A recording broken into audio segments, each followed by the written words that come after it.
Сәлеметсіз бе? Автокөлік денсаулығын күту арнасына қош келдіңіз.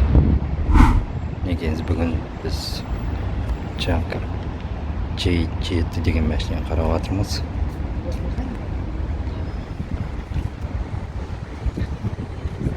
Қытайдың машинасы, бағасы 15 миллионнан төмен.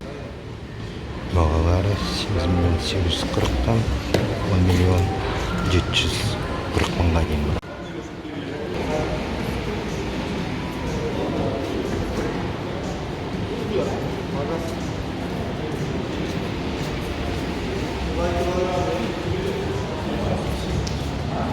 Датчиктер бар екен.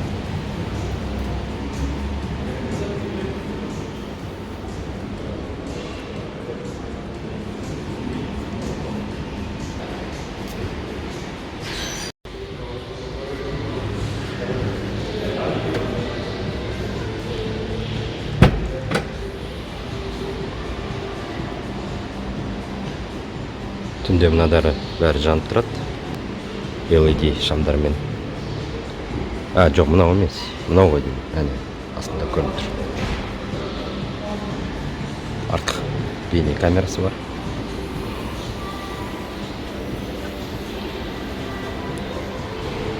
Нөмір шамдары LED.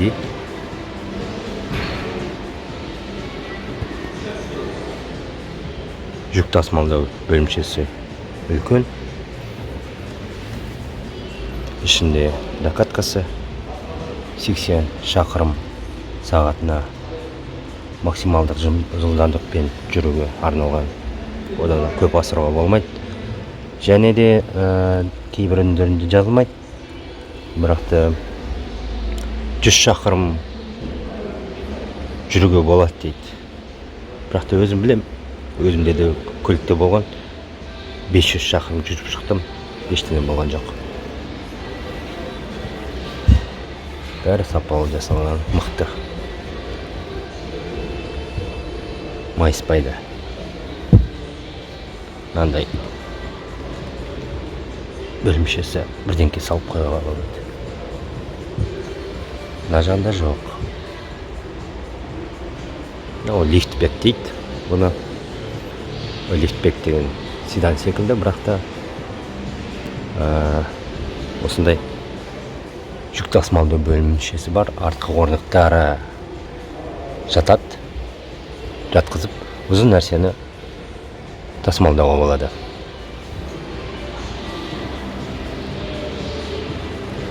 Мынау қолыңыз таза болсын деп осымен жаба саласыз. Дауысы күшті. Дисклары осындай әдемі дисклар. 17 дюймға дейін.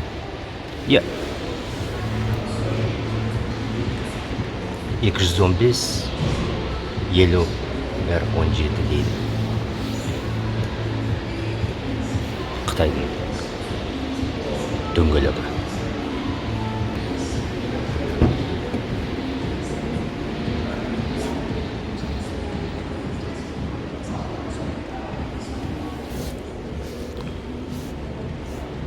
Германдин. Ешқандай былғары емес, бірақ та жақсы сапасы.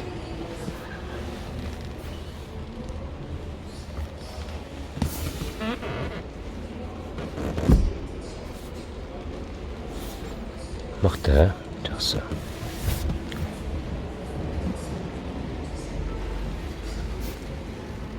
Артқы адамдарға смартфондарын зарядтауға бәрі дайын тұр.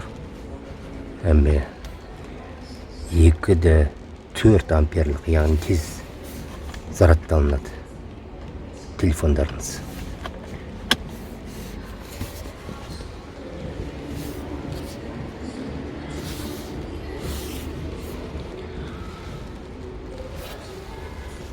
Мына тоннель биік емес, яғни балаларға жақсы. Ыңғайлы болады. Мына жерді кен, яғни аяқпен адамдар отырғанда аяқпен мынаны көптеп кетпейді және адамдардың өздеріне ыңғайлы болады отыруға.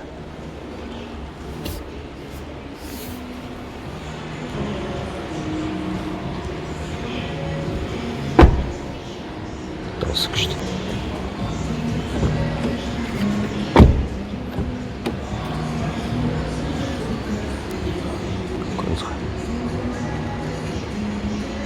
Әдемі.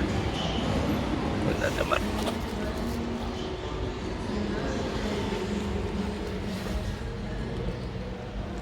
Мынау вариатордың таяқшасы.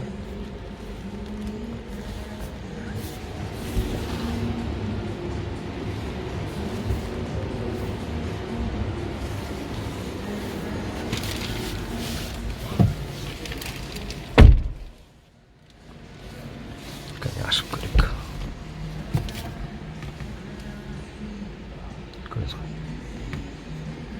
Бұл жоғарғы деңгей 10 миллион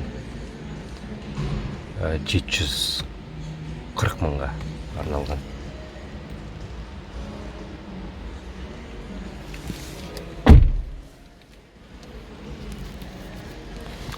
Осы бағасына сіз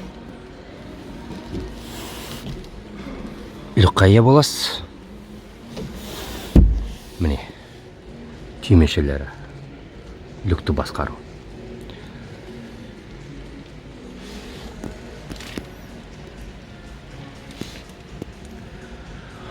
Көліктің барлық жүйесі, салондағы жүйесі осы тачпадпен басқарылады. Түймешелері жоқ, механикалық. Бәрі тек қана тачскрин арқылы.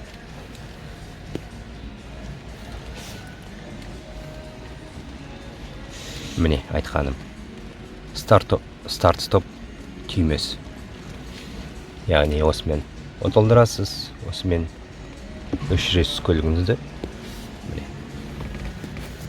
Мен басып едім, кілт қайда деп сұрап қалды.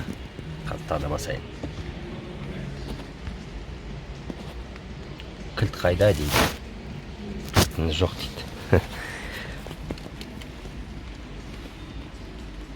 Мынау стабилизация түймесі. Мынау бос. Мынау ручник.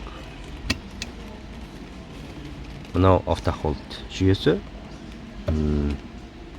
Көлік өзі светофорларда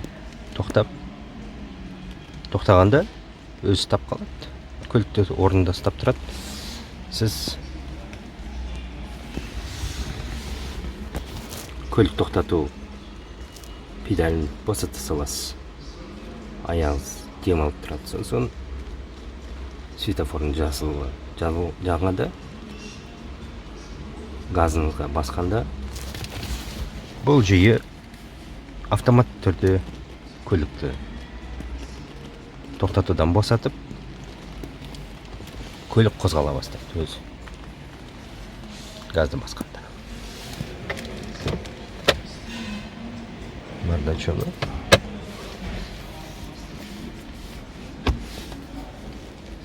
Мынау жүргішінің бардачок. Таяз. Жарты литрлік бөтелкеде сыймайды. Кішкентай нәрселерді қоюға болады. Жарығы автомат түрде жану үшін алысқа перед шамдар мысалы. Мында датчик тұр.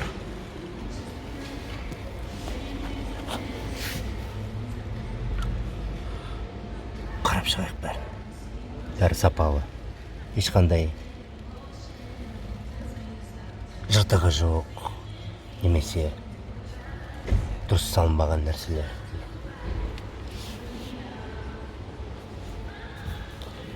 Жер мықты.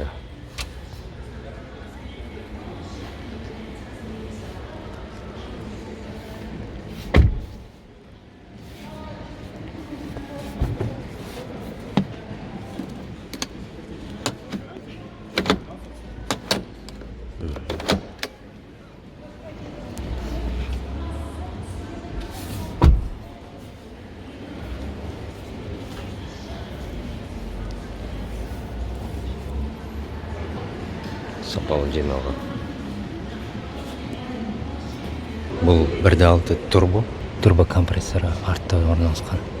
Jack S3-тегідей бензин шашатын форсункалары тікелей цилиндрға апарып шашпайды.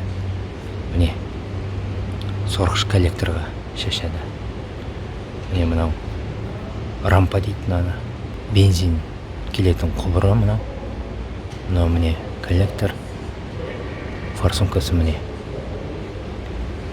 Яғни цилиндрға емес коллектордың ішіне шашады. Бірақ та өзі орналасқан жері коллекторға емес, пластикқа емес. Сондықтан клапандар басына орналасқан алюминийға. Өте жақсы. Сонда қозғалтқыштың өзі менің ойымша сол 1.1 Jack S3-тегідей. Қарасам сол ұқсайды. Мынау жеке катушкалары әрбіреуінде. Бұл қазіргі таңға сай. Бұндай катушкалар арқылы көлік өте жақсы қыста тамады. Әр уақытта жақсы тамады. Міне Bosch деген компьютер. Бұл басқару, қозғалтқышты басқару жүйесі.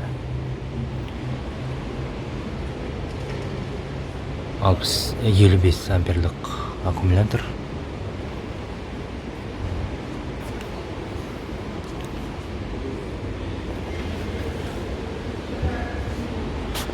Мынау алдыңғы шамдар LED lighting system дейді. Суыту жүйесі күрделі болып кеткен. Көрдіңіз ғой? Мына қапшық радиаторда емес. Мына артық үйік қорабында орналасқан. Міне қапшықтың ішінде клапан бар. Клапан. Яғни бұл қозғалтқыштың жұмыс температурасы өте жоғары, 100-ге тақау. Көрдіңіз ғой мынау? LED шамдарын суыту үшін әр шамда өзінің радиаторы болады.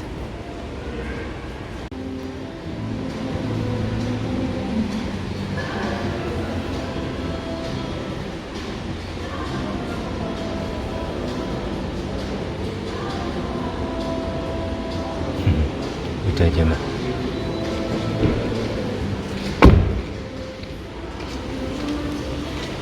Осы бейне сіздерге ұнаса, пайдалы болса, онда бейнеге лайк қойыңыздар. Бейне астына пікір жазыңыздар, каналға жазыңыздар. Жаратқан ие сіздерге риза болсын және күндеріңіз керемет өтсін.